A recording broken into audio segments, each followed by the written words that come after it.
Good morning दोस्तों, this is Akash sir. मेरा नाम आकाश है।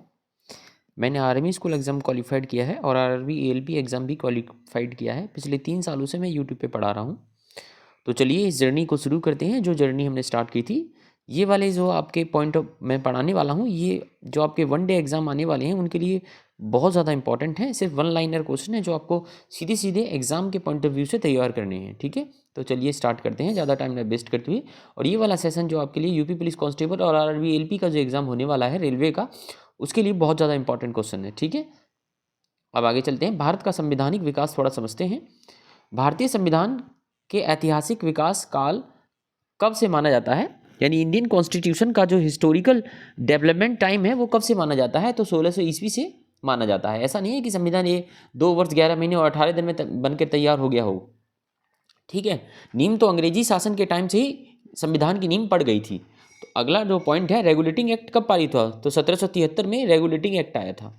तो जब हम रेगुलेटिंग एक्ट की चर्चा करते हैं दोस्तों, रेगुलेटिंग एक्ट की जब हम चर्चा करते हैं तो ये ईस्ट इंडिया कंपनी द्वारा 1773 ईस्वी में इंट्रोड्यूस किया गया था। ठीक है, और इसी एक्ट के अंतर्गत भारत में सबसे पहले कलकत्ता में एक सुप्रीम कोर्ट की स्थापना की गई थी जो 1774 ईस्वी में बनाया गया था। ठीक है, तो ये सब पॉइंट आपको याद रखने हैं। अब आगे चलते हैं। रेगुलेटिंग एक्ट मेरे ख्याल से आपको याद रखना चाहिए। सर्वप्रथम उच्चतम न्यायालय की स्थापना, देखो आ गया क्वेश्चन, कब की गई थी? तो रेगुलेटिंग एक्ट के अंतर्गत 1774, इसमें दिया नहीं है लेकिन आपको याद रखना है, रेगुलेटिंग एक्ट के अंतर्गत 1774 ईस्वी में कोलकाता में एक सुप्रीम कोर्ट की स्थापना रेगुलेटिंग एक्ट के अंतर्गत की गई थी 1774 में। पिट्स इंडिया एक्ट कब पारित हुआ था? तो भैया पिट्स इंडिया एक्ट सीधे सीधे याद रखिएगा, वन लाइनर क्वेश्चन है। पिट्स इंडिया एक्ट 1784 ईस्वी में पारित किया गया था। किस एक्ट के द्वारा ईस्ट इंडिया कंपनी के व्यापारिक अधिकार पूर्णतः समाप्त कर दिए गए? यानी एक कौन सा एक ऐसा एक्ट आया था जिसके थ्रू जो ईस्ट इंडिया कंपनी के जो ट्रेडिशनल राइट्स थे वो सारे के सारे एबोलिश कर दिए गए थे, समाप्त कर दिए गए थे। केवल प्रशासनिक यानी एडमिनिस्ट्रेटिव और पॉलिटिकल राइट्स रह गए, है ना। सारे के सारे व्यापारिक अधिकार समाप्त कर दिए गए, केवल मतलब प्रशासनिक, जो मतलब किस तरह से प्रशासन को चलाना है और किस तरह से पॉलिटिक्स को देखना है, सिर्फ वही अधिकार रह गए। तो ये इंपॉर्टेंट है। 1833 का जो चार्टर अधिनियम था उसके द्वारा ईस्ट इंडिया कंपनी के व्यापारिक अधिकार पूर्णतः समाप्त कर दिए गए थे। अगला है, बंगाल के गवर्नर जनरल को संपूर्ण भारत का गवर्नर जनरल बना दिया गया, गवर्नर बना दिया गया। ध्यान रखिएगा ये वाला।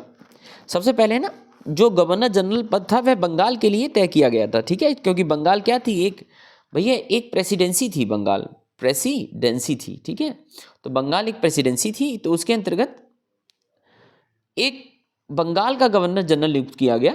ठीक है, अब क्या किया गया, जो बंगाल का गवर्नर जनरल था उसको संपूर्ण भारत का गवर्नर बना दिया गया। क्या बना दिया? गवर्नर बना दिया संपूर्ण भारत का। तो ये ऐसे ही क्रम में याद रखना। तो कौन सा एक्ट था? तो 1833 का राजलेख था। 1833 का राजलेख था। ठीक है, 1833 का राजलेख था। ओके स्टूडेंट्स, अब आगे चलते हैं। किस एक्ट के द्वारा कंपनी के महत्वपूर्ण पदों को भरने के लिए प्रतियोगी परीक्षाओं को आधार बनाया गया? यानी भारत में अब कंपटीशन एग्जाम स्टार्ट होने लग गई। जो भी कंपनी के पद होंगे वो कंपटीशन एग्जाम के थ्रू भरे जाएंगे, यानी कंपटीशन एग्जाम स्टार्ट होने लग गए। तो भैया 1853 का चार्टर अधिनियम था, चार्टर एक्ट था। 1853 का चार्टर एक्ट था, याद रखना ये इंपॉर्टेंट है। 1853 का चार्टर एक्ट था, उसके द्वारा कंपटीशन एग्जाम जो है स्टार्ट कर दी गई। भारत के लिए secretary of state, secretary of state, secretary of state, है ना, याद रखना ये वाला पद। भारत के लिए secretary of state, secretary of state नियुक्ति किस अधिनियम के अंतर्गत की गई? 1853 ईस्वी का भारत सरकार अधिनियम। ओके, अब भारत सरकार अधिनियम आने लग गए। 1853 का भारत सरकार अधिनियम आया, उसके अंतर्गत भारत के लिए एक पृथक विधान परिषद की स्थापना की गई कि भाई इंडिया के लिए एक अलग से जो है एक लेजिस्लेटिव काउंसिल बनाई जाए, विधान परिषद की स्थापना की जाए। तो 1853 ईस्वी का चार्टर अधिनियम। ठीक है, 1853 का चार्टर अधिनियम अलग था और भारत सरकार अधिनियम अलग था। ठीक है, इन दोनों को मैच मत करवा देना। आगे चलते हैं। भारत में ईस्ट इंडिया कंपनी के शासन को किस अधिनियम के द्वारा समाप्त कर दिया गया? अब एक ऐसा अधिनियम आया जिस अधिनियम के द्वारा भारत में ईस्ट इंडिया कंपनी के शासन को ही समाप्त कर दिया गया। ये वाला मोस्ट इंपॉर्टेंट क्वेश्चन है। तो 1858 ईस्वी का भारत सरकार अधिनियम आया, 1858 ईस्वी का 1858 का भारत सरकार अधिनियम आया, जिसके अंतर्गत ईस्ट इंडिया कंपनी का शासन समाप्त कर दिया गया। इसका मतलब अब महारानी विक्टोरिया, क्वीन विक्टोरिया का भारत पर शासन होगा, और इस तरह से महारानी विक्टोरिया को भारत की साम्राज्ञी 1858 में घोषित कर दिया गया। गवर्नर जनरल को अध्यादेश जारी करने का अधिकार दिया गया कि जो गवर्नर जनरल है, जो भारत का गवर्नर जनरल है, वह अध्यादेश जारी कर सकता है। मैंने कल की क्लास में बताया था ऑर्डिनेंस के बारे में।